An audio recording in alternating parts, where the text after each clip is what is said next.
I think it's your higher end by the glass Chardonnay here. This is the Barnett. Who has had the Barnett Chardonnay yet? Who has tried this? A few of us, okay. About, again, half and half. All right, good. What vintage is this, Dustin, if you don't mind my asking?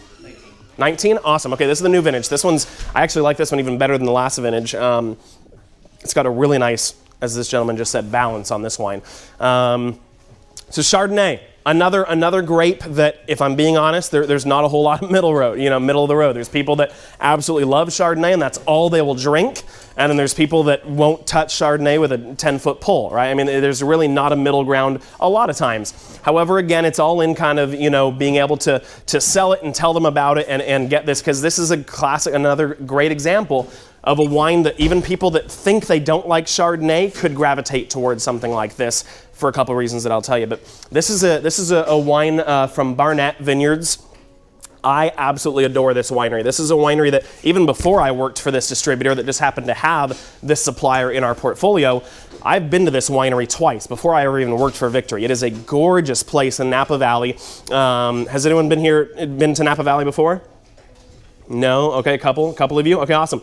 So if you're in Napa Valley and you're looking at the valley, it kind of goes north-south. There's 4 mountain ranges on the east, west, north, and sort of northwest, northeast, southwest, and southeast. Kind of the 4 corners of the valley have mountain ranges. This producer is from what's called Spring Mountain. Spring Mountain is the mountain range that's in the northwestern corner of Napa Valley, up in the left corner, basically. It's a beautiful mountain range, goes up almost 2,000 feet in elevation. And anyway, this winery is perched right on the top of the mountain, literally overlooking the valley. One of the most gorgeous views you'll find in a winery, absolutely phenomenal. They have this Cabernet vineyard up there called the Rattlesnake Vineyard that those wines wholesale for like $200 a bottle. It is a high-end wine, and this is the winery that makes it. So this is a really cool wine to have by the glass, because people that know Barnett know usually their cabs and their reds are high-end. Like they would retail for between $100 and $300 a bottle. So this is a really cool wine to have by the glass. This is their Chardonnay. Obviously this would be a very funny looking Cabernet. This is not Cab, this is a Chardonnay. And this comes from a famous vineyard that is not up on Spring Mountain. That's where the winery comes from. This is from a vineyard down in Carneros, which is on the south end of Napa Valley, called the San Giacomo Vineyard. San Giacomo Vineyard, again, this is all, I'll say it again. I'm gonna tell you some extra stuff that you can use it, you can not, whatever. San Giacomo Vineyard is a really cool vineyard that back in the 70s, when you might have heard of this thing called the Judgement of Paris, this big sort of wine contest, this blind tasting that put Napa Valley wines on the map. The Chardonnay that won that tasting and won up against these high-end French Chardonnays came from this vineyard.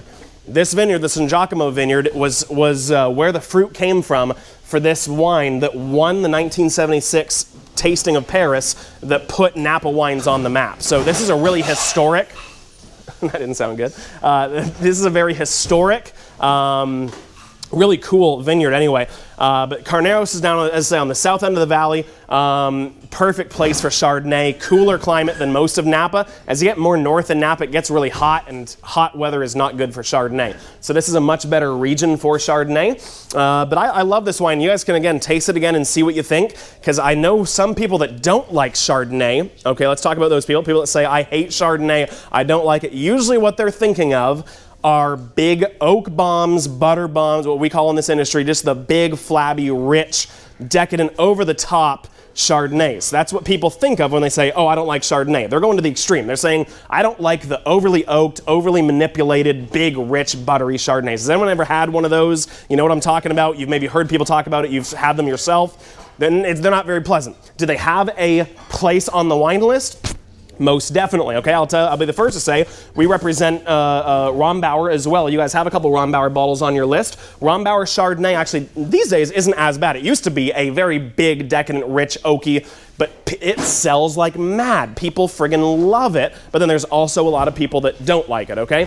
This one, I think, is a great example of a Chardonnay that falls right in the middle of the road. I mean, it has some of that kind of what we'd call maybe oaky or buttery flavors, but it also has a beautiful acidity, very clean, very fresh. It's a Chardonnay that can please a lot of palates. Does that make sense? So go ahead and try it, and I'd love to hear your thoughts and maybe, again, some of the descriptors that you're getting or what you think as far as this wine is concerned.